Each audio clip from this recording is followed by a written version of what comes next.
Yo, what up? It's B-Cide.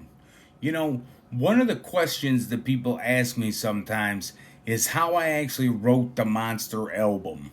And the truth is, the process for this project was completely different from the way that I make music.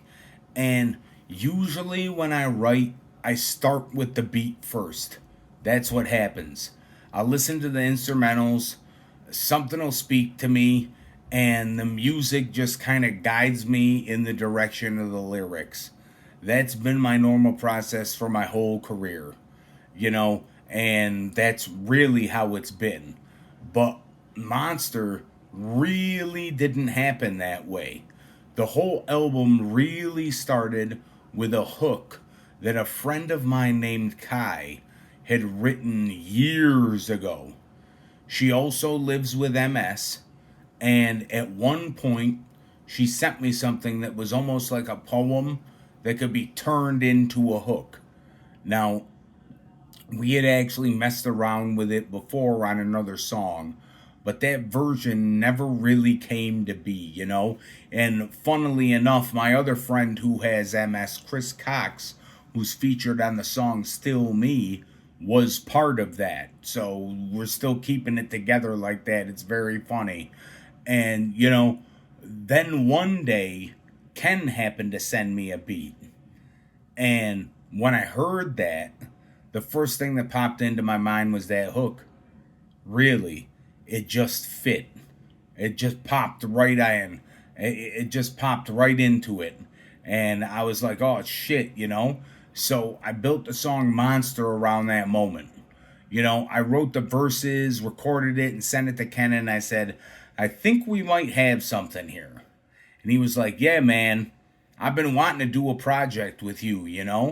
And that's really when everything started moving, you know? And we were messaging back and forth and shit like that. Ken had a whole catalog of beats on BeatStars.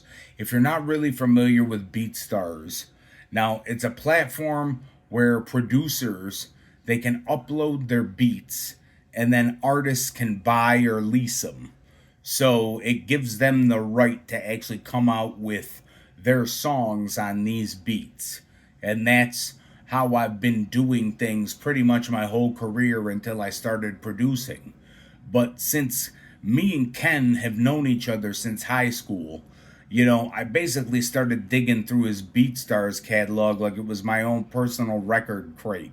You know, the only difference this time, the only difference this time is that the lyrics were coming first, and songs were just coming to me, ideas, themes, concept. I was writing everything right down, before I had the music and anything like that. And it was just kind of flowing through me or whatever. And then I would go through Ken's beats, and try and match each song to the right sound. And that's how it was. That's how it was going.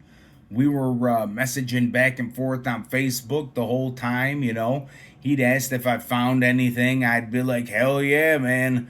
Take this one down. Take this one down. Take that one down. And that's really how the album started building, really. So, song by song, I was matching lyrics to the beats instead of the other way around. And honestly, it changed the way I think about writing music. Before this project, I always felt like I needed the beat first. And now I can start with the words. And in a strange way, it brought me back to my roots as a writer because that's how I used to write my old music. Back when I first started with my first album, Upstate Madness, Welcome to Utica, back in 2003, I wrote all those songs without beats first. And then I picked out beats for the songs, and that's how I did it. And then it just kind of became a thing to not really write and just find the beats first, and then it would like kind of come to me, kind of like how a rock band does it or whatever.